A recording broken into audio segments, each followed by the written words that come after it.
Things seemed fine as I returned home to grab something I forgot, until I overheard my husband chatting in the living room. He was talking about how everything was going smoothly according to their plan. It shocked me to hear him and my mother-in-law talking about getting rid of me, their daughter-in-law. Despite living together peacefully until then, it was clear they harbored deep hatred towards me. Normally, I might have confronted them, but because of my profession as a police officer, I decided against it. That day marked the beginning of my struggle to expose their evil intentions. My name is Michelle Kimball. I've been married to Dave, who is 3 years older than me, for 3 years now. We met at a traffic safety class held at Dave's workplace back when I was working as a police officer in the traffic department. It was my first traffic safety class, and I was pretty nervous because I'm not great at speaking in front of people. Luckily, Dave helped me out, and we became friends afterward. He started a conversation to help calm my nerves, which I'll always remember. Since we got married, we haven't had any kids yet. I wanted one soon after our wedding, but Dave wasn't too keen on the idea. He kept saying we needed to save more money because raising a child is expensive, even though we both had stable jobs and were financially secure. He avoided talking about having kids, which bothered me a lot. And I wasn't the only one bothered by it. My mother-in-law, Judy, was always worried too. At first, she hoped for a grandchild, but as time went by, she seemed to blame me for not having one. She'd say things like, "Michelle, you're not getting any younger. You should hurry up and have a baby. If a woman can't have her husband's child, she's just like a maid." When I told Dave what Judy said, he'd get upset and defensive, saying things like, "Are you saying this is my fault? I'm tired from work, and you're just making it worse. If you really want a kid, why don't you try harder?" He'd also start criticizing my appearance whenever we talked about it. On top of everything, Dave seems to prefer the flashy fashion of younger girls, which doesn't really suit me as I'm approaching my 30s. I've explained to him many times that I can't dress too extravagantly because my job requires me to be ready for sudden calls. But he just doesn't seem to get it. He thinks a wife who doesn't prioritize her appearance is failing as a woman and tells me to reflect on myself before complaining to him. I regretted marrying him when I realized that the once kind-hearted Dave could have such a nasty attitude. 2 years after we got married, my work schedule changed, and we started spending less and less time together as our days off rarely matched.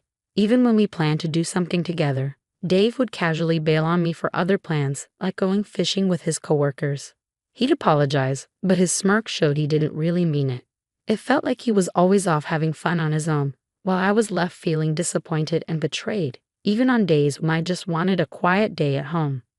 My mother-in-law has a habit of showing up unannounced, always ready with a comment. "Where's Dave?" she'd ask. "Oh, off fishing with some girl," I'd reply.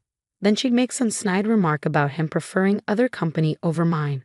I hate having to deal with her insensitivity, but I can't just brush her off and leave. So instead, I spend my weekends listening to her comments.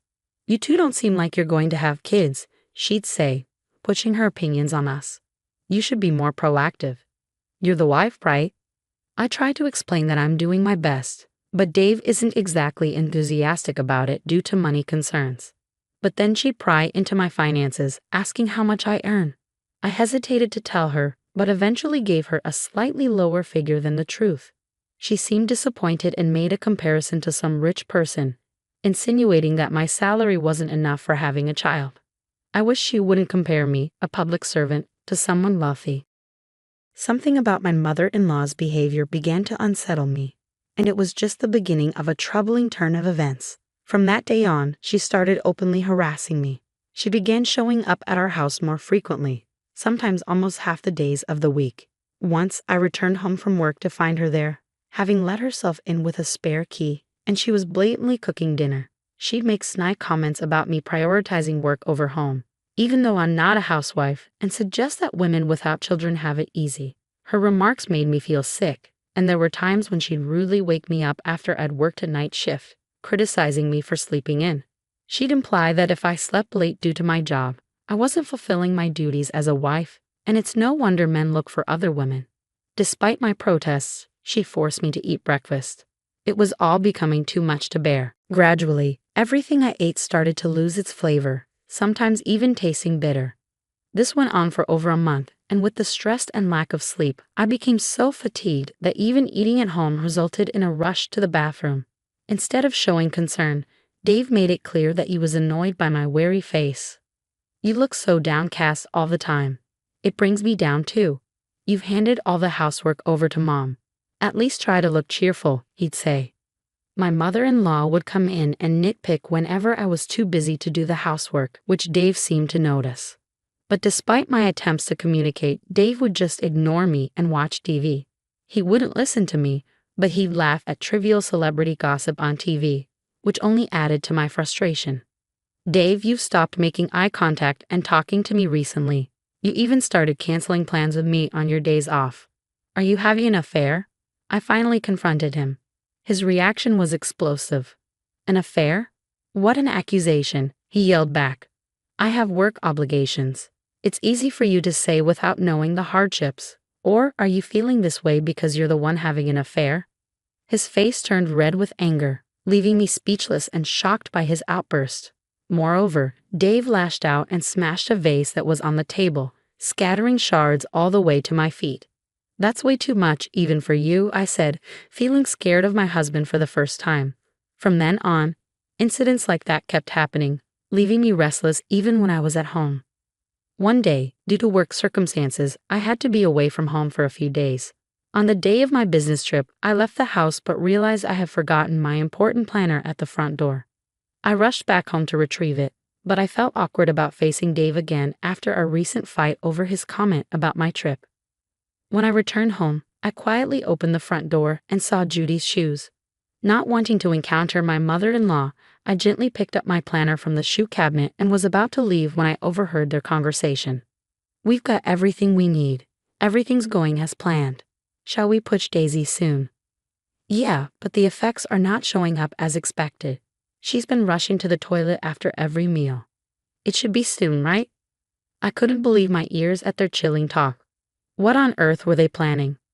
Quickly, I grabbed the voice recorder I always carry and started recording, unaware that they were being recorded.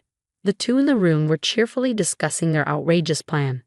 "Maybe we should increase the life insurance payout. That should be enough to pay off Mom's debt, right? That would help, and you wouldn't have to see her ugly face every day," one of them said. I was so shocked I caught my breath. I couldn't believe they were planning such things, even if they didn't like me. Furthermore, I heard them laughing disdainfully, saying even if we tell the cops, the traffic cop won't suspect a thing. Gradually, anger overwhelmed my sadness, and I vowed to take revenge on them. During the business trip, I spent time pondering how to get back at my husband.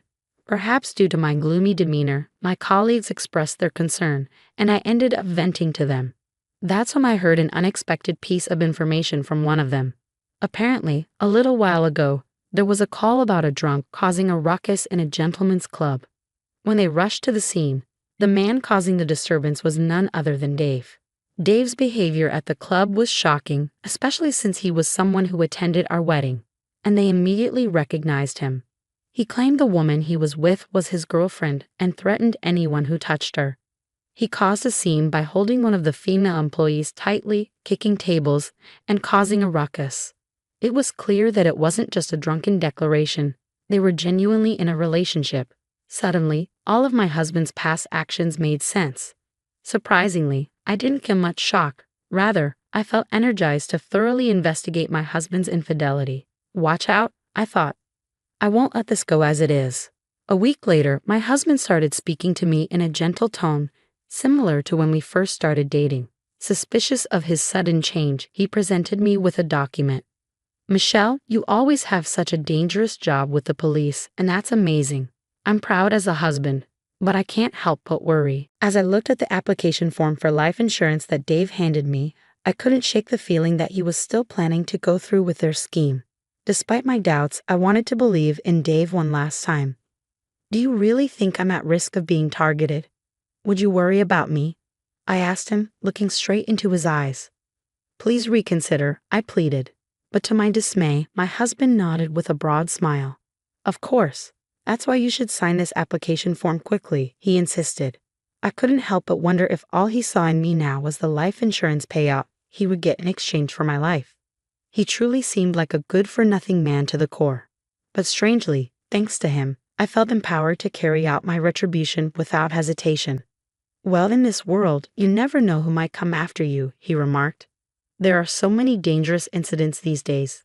For example, having a family member with a foolish idea. His words sent a chill down my spine. Like planning to get rid of a nuisance wife to be with a young mistress, I added, seeing his discomfort as his eyes darted nervously around. He seemed to realize he'd been caught. Being instigated by a debt-ridden mother to send the daughter-in-law to the afterlife with a large life insurance policy, I continued, watching his expression change. Wait a minute, are you? He started. But I cut him off, playing the recording from the voice recorder. Out came my mother-in-law's conversation and crude laughter, grotesquely destroying my husband's face. How did you get this recording? He demanded, shocked. I happened to overhear it, I replied calmly. It was a good thing I was carrying a voice recorder. If I'd always been a traffic cop, I wouldn't carry one around. Huh? Aren't you still in the traffic department? Dave asked, seemingly surprised. I'm in the detective division now. I told you, didn't I? Well, I guess you weren't listening since you were too preoccupied with a certain woman, I retorted. I confronted my husband Dave with photos of his affair that he had hidden in his room. These were undeniable pieces of evidence I found while rummaging through our house when he wasn't around. What? I don't know anything about these photos. I don't even know this woman, Dave insisted. Oh, really? She seems to be a girl working in a high-end nightclub. You don't know her. The club where you got drunk and caused a scene, apparently shouting that she was your woman. How charming. How much do you even know? I confronted him. Cornered, Dave desperately began to make excuses, not caring about appearances anymore. It's all my mom's fault. After she heard about me dating the nightclub girl, she started saying that I should marry her instead of you, who earns less. She was the one who tempted me, he explained. Dave's words made sense to me. When my mother-in-law, Judy, heard about my salary and called it low, she must have been comparing it to Dave's mistress. According to the conversations I recorded with a voice recorder, Judy had a substantial amount of debt. It was foolish to think that they were planning to use my life insurance payout and the nightclub girl's income to pay off that debt. So you're saying the plan came from your mom? I asked, seeking clarification. Yes, so I'm not to blame, Dave replied. What are you talking about? The whole thing started because you had an affair in the first place. It's despicable to blame others. I'll never forgive you, I yelled, my anger boiling over.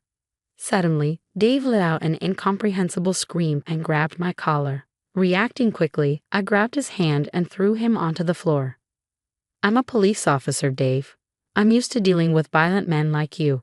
I can protect myself without life insurance, I asserted, standing strong in front of Dave, who was groaning in pain from hitting his back. With a firm hand, I took out my handcuffs. You're under arrest, I declared. Dave's eyes widened in disbelief. That's a joke, right? He stammered. Seeing his reaction, Dave suddenly became weak and started apologizing. I'm sorry, it was just a moment of weakness. Please forgive me, he pleaded. Save your excuses for the police station. I'll listen to them thoroughly when the time comes, I responded sternly. Eventually, Dave and Judy were imprisoned for their plot to make me an outcast. I divorced Dave and sued both him and his mistress for $20,000 in emotional damages. While they might be released soon as it was an attempted crime, Dave losing his job and having to pay the emotional damages along with Judy's debt means they will undoubtedly face a tough life ahead. Meanwhile, I'm thoroughly enjoying living alone for the first time in years. Having been forced to live a cramped life for so long, I decided to spread my wings for a while.